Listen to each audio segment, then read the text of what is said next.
Wish we could turn back time to the good old days when the mama sang us to sleep. Hi, today the video is going to be in English. English is my job, is my life, is my passion, and I always wanted to make a video in English to put here in the channel. And I thought about talking about something that's happening in my life now. For example, your word, you may think it's a bad word, but this is procrastination. In Portuguese, it's a very similar word. I have a context next month, and I really need to study a bunch of things, and I'm not being able to sit down and start studying. This is what I need to do. First, I gotta work, got the baby and stuff to handle. I can see there is some time to study. I'm not sitting to focus on doing that. This happens to some of my students too.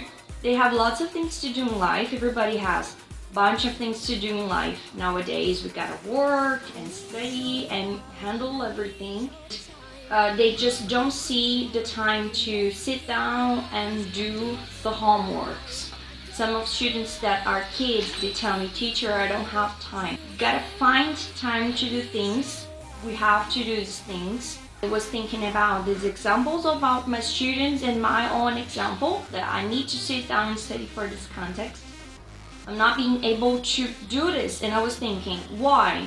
If it's something I need to do, why can't I sit down and just do it? This is called procrastination. When you need to do something, but you don't do.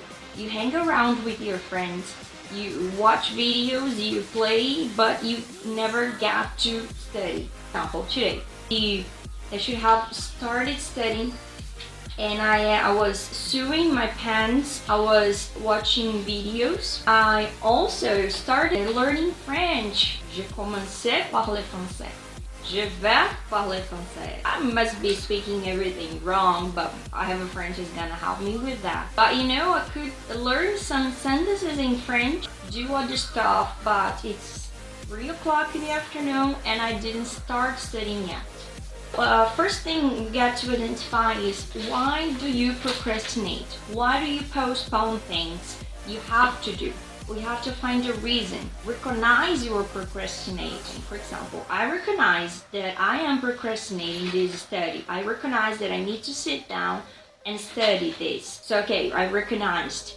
And now let's understand why. Why am I doing this? Because it's probably something boring or something tiring or something very big. For example, in this context, there is a lot of subjects to be studied out. I know I won't have time to cover everything. And it's actually the second time I'm going to do this test. I have done it already, but they canceled and I need to do it again.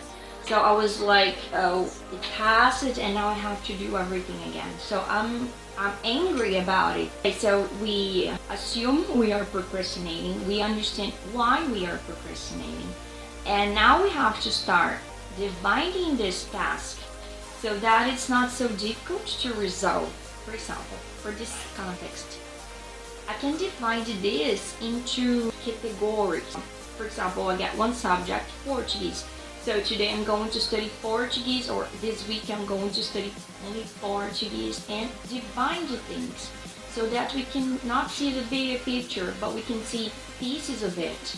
In the end, you will have the big picture. I'm thinking about getting one subject about education and start studying today. You know, I gotta do this today.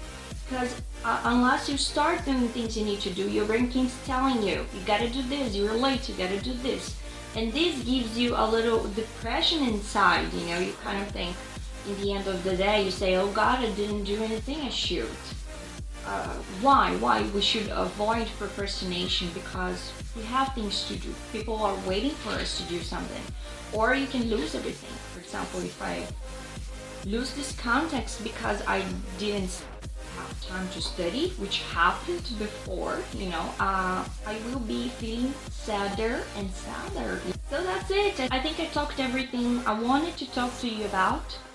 If you like this video, just like it. Down here there is a hand doing like this, doing this sign, so you just click there. And if you didn't subscribe yet, there is a red button here telling subscribe. You just click there and you're gonna be part of our channel. Now we are with 141 subscribers. I'm very happy for that.